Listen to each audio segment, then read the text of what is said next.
So today we're going to take a look at MSTY, MSTR, and Bitcoin and see what happened on Friday.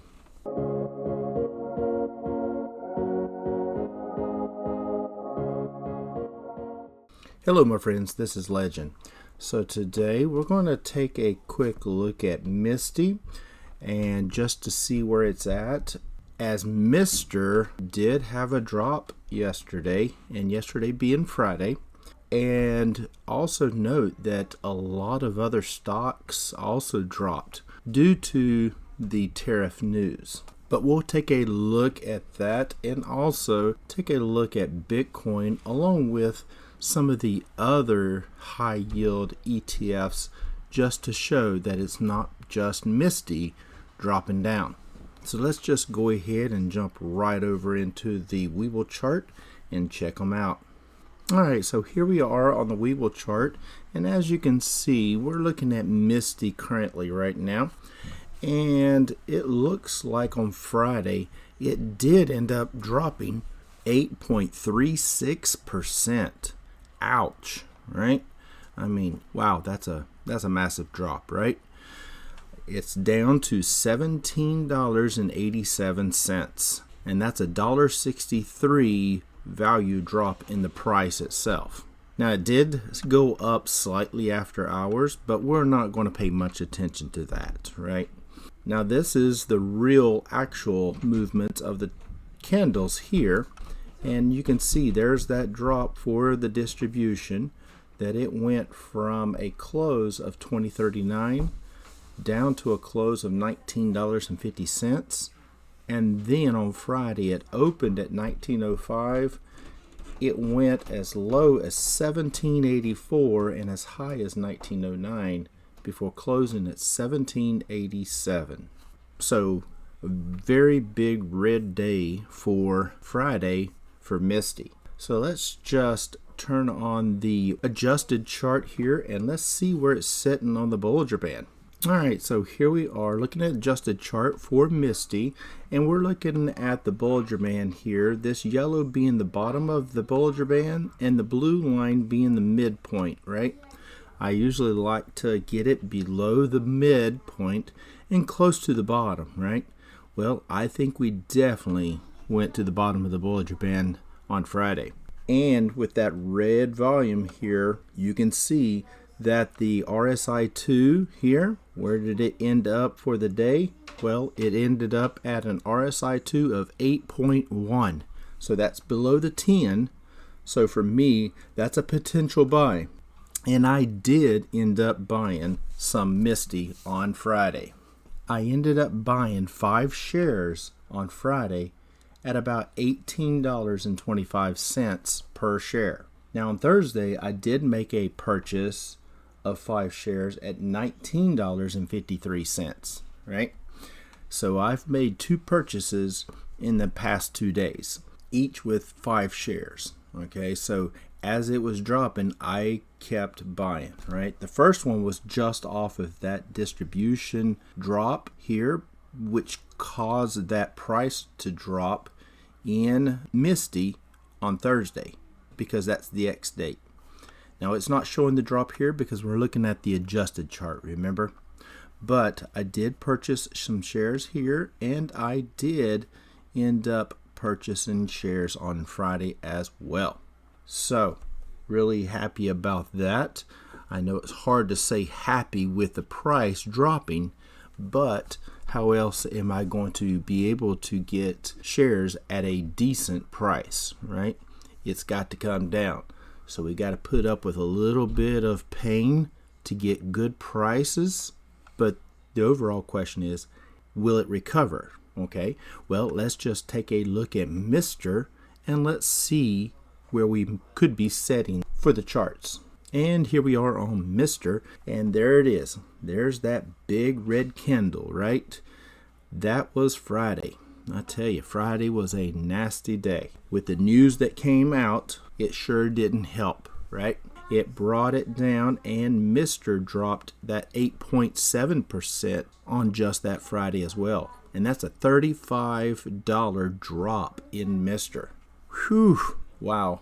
That is a lot to watch drop, right?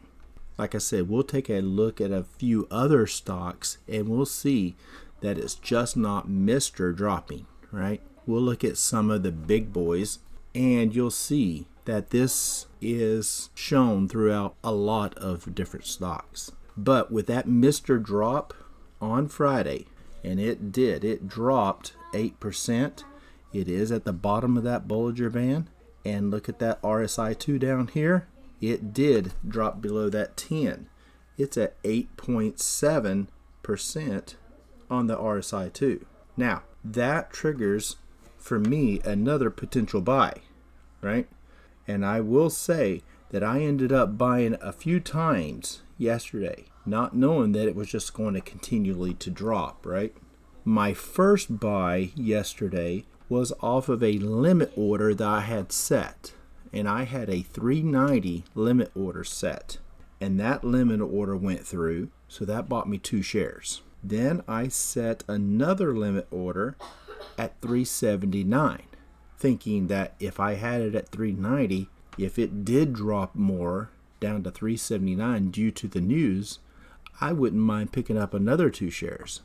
Well, it did. It dropped below 379 and I picked up 2 more shares. And then I thought, well, if this thing drops another $10, I guess I'll pick up another 10 shares, but it probably won't drop that far. So I had an order set at 368.90, right? And guess what? It did drop down below 368.90, so I bought yet another 2 shares. So just on Friday, I ended up purchasing and picking up 6 shares more. So wow, what a busy day for me on Mr., right? But yeah, I am long on Mr., and I do see it moving on up. So again, like I said, if it's coming down, sometimes it's hard to buy when it's down or going down, right? Just like going to a store. If you see an item you want to buy and it says the price is now at the all-time high, so you should buy it now. Well, do you buy it now or do you wait because you know eventually there will be a discount and it comes out and it says price reduced to half off? Wouldn't you rather buy it then? Well, stocks is no different, right? It's always better to try to buy it at a lower price.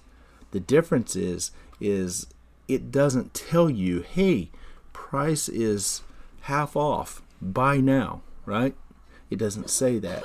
You see it dropping and people start getting fearful. Well, are you in it for the hype or are you in it for the long term? If you're in it for the long term, then these price drops are just potential buys. But you have to decide on what is the right price for you, what's a good price for you, and do you want to be in it or not, right? If you're just trying to ride the hype, then you don't have the conviction needed to be able to stomach the drops, right? Because on these drops, for a lot of these stocks, I see it as a potential buy, right? I see it as the potential buy. But you have to do your own research and you have to evaluate your own risk. Definitely do not follow me. Do your own evaluation to determine what and when and if you even buy. So now that we've talked a little bit about Mr. and the price, let's just take a look at Bitcoin, because Bitcoin is what's driving them, right? And as you can see on the candles here, Bitcoin has been going down for the last few days, right? There was the Thursday drop, there's the Friday drop, and then of course today it's not moving in the right direction yet. So we have been coming on down in Bitcoin. Now we had that line of our channel here at around that 114.7. We are below it, and it did open below it. Now, we've still got all day today, because Bitcoin is 24/7, right? We've got all day today to see if it will run through this support line, or are we going to open and close below that support line? If we do, then we have confirmed a downward breakdown of that stock, right? And we are confirming a bit of a breakdown below that channel. But we'll see as time goes if that's the case, or do we get a false breakdown and this thing moves on back up because it's just kind of coming down because of the news. There's no telling, so only time will tell. So the one thing I did want to also point out is a lot of people talking about MSTY, and MSTY's done, right? But all these other high yielders are good and they're moving up, right? So just to show you, just in the ones that do follow Mr., right? And I've only got a few of them here pulled up, but just wanted to show you, because Mr.'s down, all of them are down, right? And you can see right here on IMST, it's down 8%, right? 8.6%.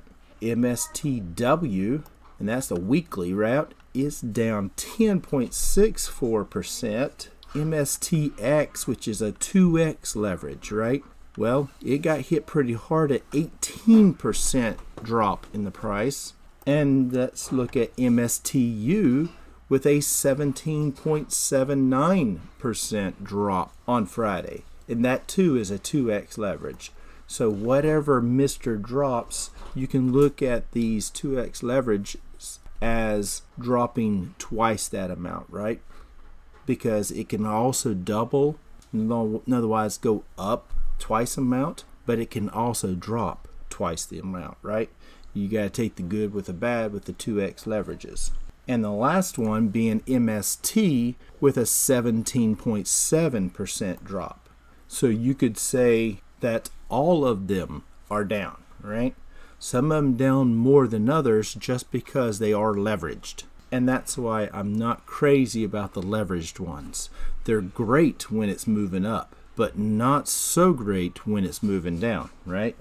Now, I just wanted to also give a quick glance at a few other stocks that I consider good stocks that are typically moving up. I wanted to show some of those as they are down as well.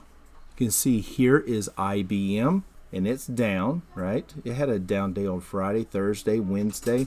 PANW, wow, I mean that one there, it took a massive drop, right? It is down to 168.36 as a low, right? That one, ouch. NVDY, there's a huge drop from Friday, right? There's Thursday close at 177.87, and then Friday's close being at 173.72. So over 2% drop in NVIDIA. Even taking a look at VOO, which is the S&P 500 index fund that I like to have my foundation in, right?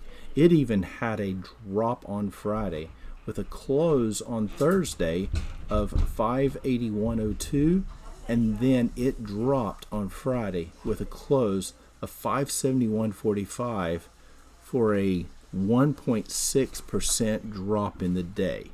And by the way, I did buy another share and also sold a put on VOO. I hope to be able to give a little bit more detail of that once I get off of vacation. Meta, there's the drop on Meta. Microsoft, there's the drop on Microsoft. Visa's been dropping. Archer been dropping. So as you can see, some of these being big boys and some of them being a little bit more of a, maybe a little riskier play, right? But overall good companies, and you can just see they're all down. And even like I said, on the S&P 500, even it is showing a huge drop. So that news did play a big part in the drop on Friday. So I take that and then I think of Mr.'s drop, and I can see a bit of correlation between the two. So make sure that you take a look at the big picture before you just look at one stock and say, oh boy, it's done with, right? It's all going downhill. Right now, a lot of stocks are. But this too shall pass. So I think I'm going to wrap it up right there. If you don't mind hitting that subscribe button, smash the like button. It'd be much appreciated. And as always, I am not a financial advisor. This is not financial advice. Please do your own due diligence before you get into any stock plays. And until next time, legend out.